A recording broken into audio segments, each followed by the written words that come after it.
Hi, this is Lee Jasper's Drive Time. Now, before we start, make sure you subscribe to the channel, press like and hit the bell for notifications, really to get cutting edge news from a channel that brings you a perspective on black life in Britain that you're not going to get anywhere else. And you know, from time to time, I will do videos on police racism and stop and search and so on. And today we're bringing you a special case. You won't have heard it. Neomi, a young 47-year-old black woman, mother of three, successful businesswoman, somebody who'd been in the healthcare business for years, taking care of the sick and the elderly and the infirm. And you will not believe what happened to Neomi when she came into contact with the Metropolitan Police Service. Here's the story right now. Hi, my name's Lee Jasper. This is Brixton, London, and you're watching Lee Jasper Drive Time.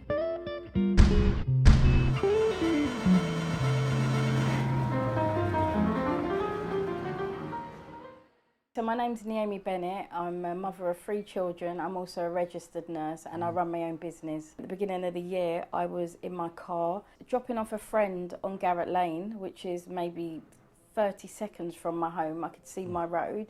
And as my friend was about to exit the car became surrounded by police, police in body armour, and they all approached the car at the same time. And then they started banging on the window saying, "We can't see inside. We need to see who's inside."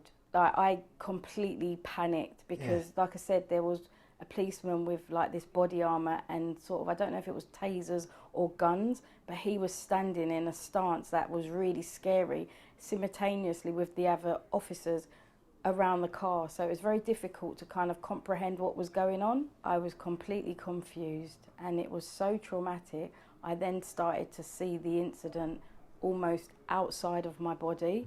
So I could hear voices and I was saying to the police officer, "I am scared." And he kept saying, "You don't look scared, get out the car, you don't look scared." And I was saying, "I'm so scared, I just want to phone somebody." So I picked up my phone to phone somebody who I know is a lawyer, and when I didn't get an answer, I phoned my father, and I was saying to my dad, "Dad, I don't know what's going on, my car has been like rushed by these people that are telling me to get out." And on the other end of the phone, my dad was saying, "You don't have to get out unless you know why." So at that point there, on the door on the left, one of the officers came in, because this time my friend who I was dropping off exited the car. So as the doors open, that officer there has come in and punched me on my chest. At the same time, this door is open and this officer has pulled me out. My phone's gone on the floor and I just screamed because I was so scared, and obviously the punch in my chest. And then afterwards it just felt so surreal because they were searching my car, but I didn't know what they were searching for. So obviously I'm a nurse, I'm a district nurse, and I had an empty sharps bin, which is just a bin that you use with needles, and it had no needles in it, it was empty. Then they started going in the sharps bin, and then they started saying, "You've been taking drugs." And because I know I don't take drugs, and because of the stress, I could feel my heart beating. And I kept saying to them, "I've got such bad chest pain, I'm like panicking." And they just were not like cooperative. They just he kept saying, you disobeyed me, you didn't get out the car on time, and now you've been arrested. And I didn't even know I'd been arrested. And then I sort of said, "Oh, can I go home now?" Because I thought they've done what they did. They searched the car, there was nothing in there. He says, "You will not be going anywhere tonight," which again increased my anxiety. And then they called for a backup, and I just saw like this van, and then a lady come who wasn't in any uniform, and they had me on the road searching me, and all the men, they were all standing around me while I was being searched. And then they put me in the back of the van and took me from like a few seconds from my house to Kingston prison, or is it a prison, police station, and they had me in there for 19 hours. The anxiety was so severe in the cell, because I did actually have a fire in 2002 where I was trapped in my house, but it was so severe. I was hallucinating in the cell. I was seeing black smoke coming, and I had to see the doctor a few times. And when my heartbeat was racing so hard, they gave me some medication, but I didn't understand why I was in there. I couldn't make sense of how I was just sitting in my car, just minding my business, about to go home, to end up being locked up in the cell. It was very difficult to comprehend.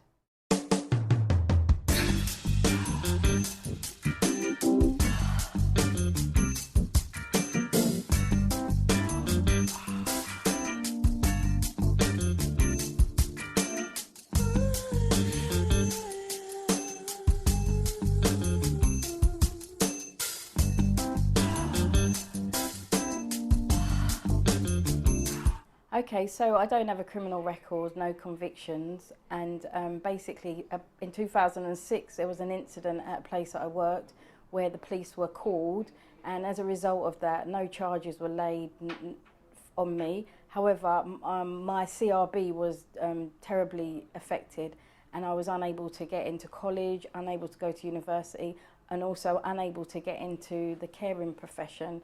Unfortunately, I did appeal, and I used like the information commissioner to have that information taken off my CRB. Admittedly, it took 7 years, but fortunately, this allowed me the platform to then go into university and become a registered nurse. I've always tried to be a role model. I've always tried to do things by the book and learn. Most of my time is dedicated to working as a nurse and also running the business. Just last year I received a British Empire Medal from the Queen, which I'm very proud of, and that's just been like really wonderful. So again, it's very confusing to have been going down that path where I'm running my business. On the day it happened, I was receiving my apprentice, so I've got an apprentice. I have quite a few people that I mentor, and then to be thrown into police custody, it's very difficult to comprehend and understand, but I feel very proud that I have made a good contribution to healthcare, and I'm a proud nurse as well. I've always had like quite an open mind to the police. Like I'm an A&E nurse a lot, so I work with the police, and I've done like volunteer work at Notting Hill Carnival, and I've always had a really good rapport. So I don't know. Yeah, I met with Scotland Yard, and they sent me a letter with final confirmation eventually to say that they would not be disclosing that information because it was inaccurate. It's just quite shocking. I'm absolutely shocked, to be honest. I'm completely shocked. So I'd heard about police bad behaviour, but I never experienced it. And at my age and with the work that I do, I never ever expected to be on the other side where I am now feeling like I've been unfairly treated by the police.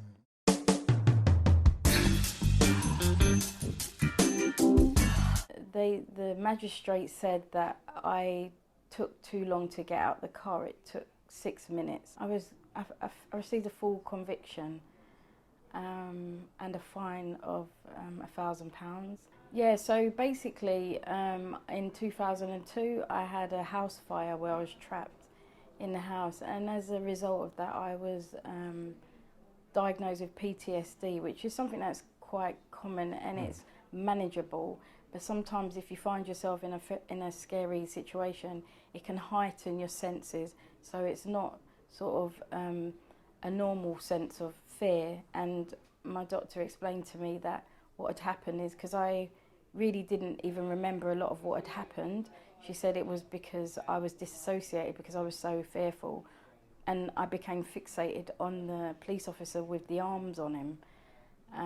So my doctor presented that letter to the courts, but they said that they would not be taking that into consideration. Now I've been placed on suspension in my role as a nurse, and the NMC, which is the Nursing and Midwifery Council, they've also going to launch their own investigation.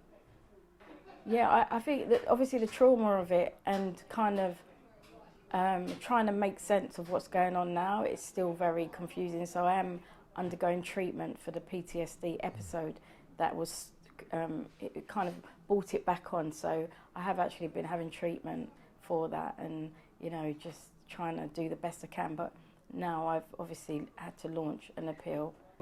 The case will need to be funded.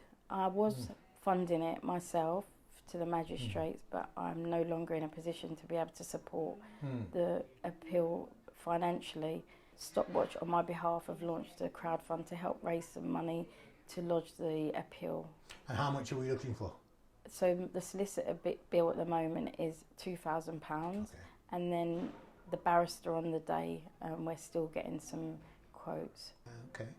And you're really wanting people really just to give you a little bit of support, get your crowdfunding money so you can defend yourself, and hopefully we can assist you to clear your name. Yeah, that would be brilliant. Thank you very much. How important would that be to you? Oh my gosh, at the moment now, like I said, I've been suspended from work, and also I bid on government tenders. That has implications because any convictions have to be declared, and so far from the research I've done, the conviction is going to stay with me for at least 11 years.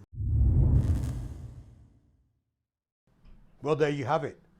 A story that is absolutely horrific of a black woman surrounded by police, completely in panic mode, spends 19 hours in a cell unduly, in my estimation, and has been forever scarred by what was a very simple police operation that should have been handled so much more professionally than was actually the case.